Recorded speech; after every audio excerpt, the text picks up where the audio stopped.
وَإِذْ بَوَّأْنَا لِإِبْرَاهِيمَ مَكَانَ الْبَيْتِ أَلَّا تُشْرِكْ بِي شَيْئًا وَطَهِّرْ بَيْتِيَ لِلطَّائِفِينَ وَالْقَائِمِينَ وَالرُّكَّعِ السُّجُودِ وَأَذِّن فِي النَّاسِ بِالْحَجِّ يَأْتُوكَ رِجَالًا وَعَلَى كُلِّ ضَامِرٍ يَأْتِينَ مِنْ كُلِّ فَجٍّ عَمِيقٍ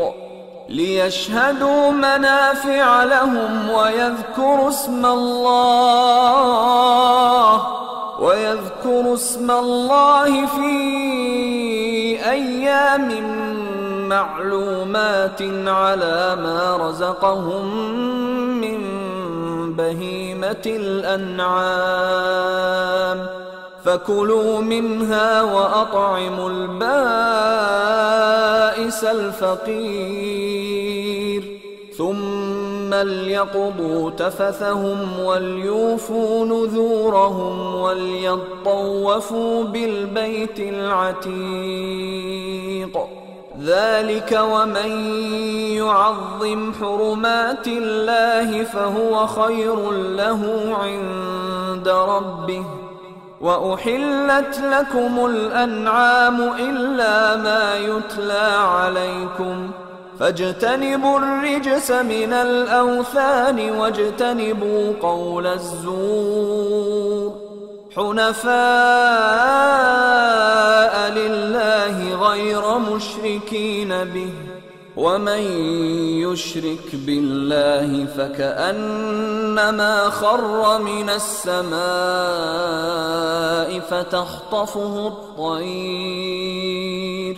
فتخطفه الطير أو تهوي به الريح في مكان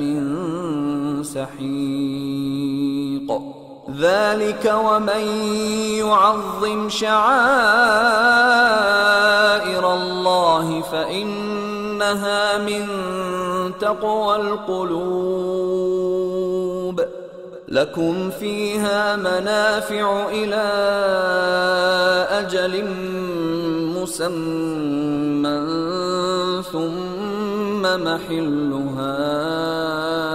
إلى البيت العتيق۔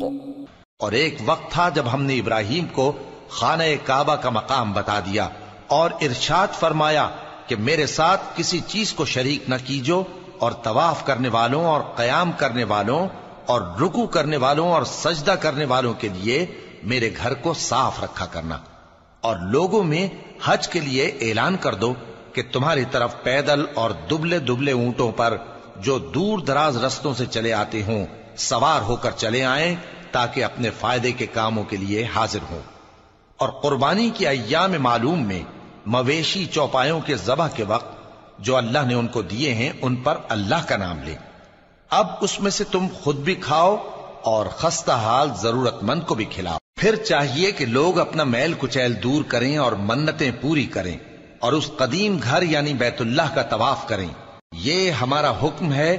اور جو شخص ادب کی چیزوں کی جو اللہ نے مقرر کی ہیں تعظیم کرے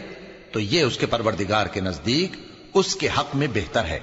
اور تمہارے لیے مویشی حلال کر دیے گئے ہیں سوائے ان کے جو تمہیں پڑھ کر سنائے جاتے ہیں، تو بتوں کی پلیدی سے بچو اور جھوٹی بات سے پرہیز کرو،